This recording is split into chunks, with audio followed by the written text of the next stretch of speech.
Hello everyone, আজকে আমরা তড়িৎ বিশ্লেষণ সম্পর্কে জানবো। তড়িৎ বিশ্লেষণের কনসেপ্টটা আমাদের ক্লিয়ার হওয়া খুব প্রয়োজন, কারণ ক্লাস 8 হোক বা ক্লাস 10 দুটো ক্ষেত্রেই কিন্তু তড়িৎ বিশ্লেষণ চ্যাপ্টারটা ভীষণ ইম্পর্টেন্ট। তো যে পদ্ধতিতে গলিত বা দ্রবীভূত অবস্থায় কোনো পদার্থের মধ্য দিয়ে তড়িৎ প্রবাহ চালনা করলে পদার্থটির রাসায়নিক পরিবর্তন ঘটে এবং নতুন ধর্মবিশিষ্ট কোনো পদার্থ তৈরি হয়, তাকে আমরা বলি তড়িৎ বিশ্লেষণ। এবং এই তড়িৎ বিশ্লেষণ, তাহলে জলের যদি আমরা তড়িৎ বিশ্লেষণ করি সেক্ষেত্রে আমরা দেখতে পাবো হাইড্রোজেন এবং অক্সিজেন উৎপন্ন হচ্ছে। তো তড়িৎ বিশ্লেষণ যাদের করা যায়, অর্থাৎ যে সমস্ত পদার্থে তড়িৎ বিশ্লেষণ সম্ভব হয়, যারা জলীয় দহনে বা গলিত অবস্থায় আয়নিত হয়ে তড়িৎ পরিবহন করতে পারে, তাদেরকে আমরা বলি তড়িৎ বিশ্লেষ্য পদার্থ।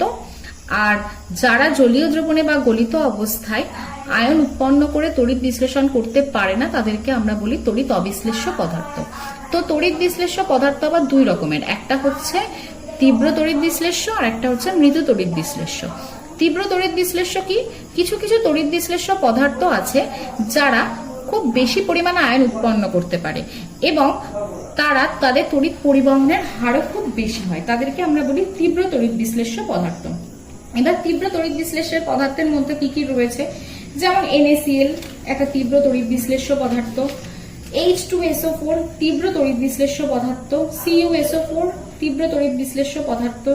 আর রয়েছে মৃদু তড়িৎ বিশ্লেষ্য পদার্থ, মানে যেখানে অণুর সংখ্যা বা আয়নের সংখ্যা কম, যারা জলীয় দ্রবণে খুব কম পরিমাণ আয়ন উৎপন্ন করতে পারে, সেই সমস্ত তড়িৎ বিশ্লেষ্য পদার্থগুলোকে আমরা বলি মৃদু তড়িৎ বিশ্লেষ্য পদার্থ।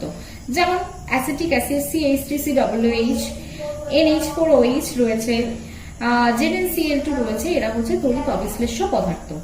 এছাড়া তড়িৎ অবিশ্লেষ্য পদার্থ সম্পর্কে আমরা জানতে হবে যারা জলীয় দ্রবণে বা গলিত অবস্থায় তড়িৎ পরিবহন করতে পারে না, অর্থাৎ এরা কেউই কোনোভাবে আয়ন উৎপন্ন করতে পারে না, তাদেরকে আমরা বলি তড়িৎ অবিশ্লেষ্য পদার্থ।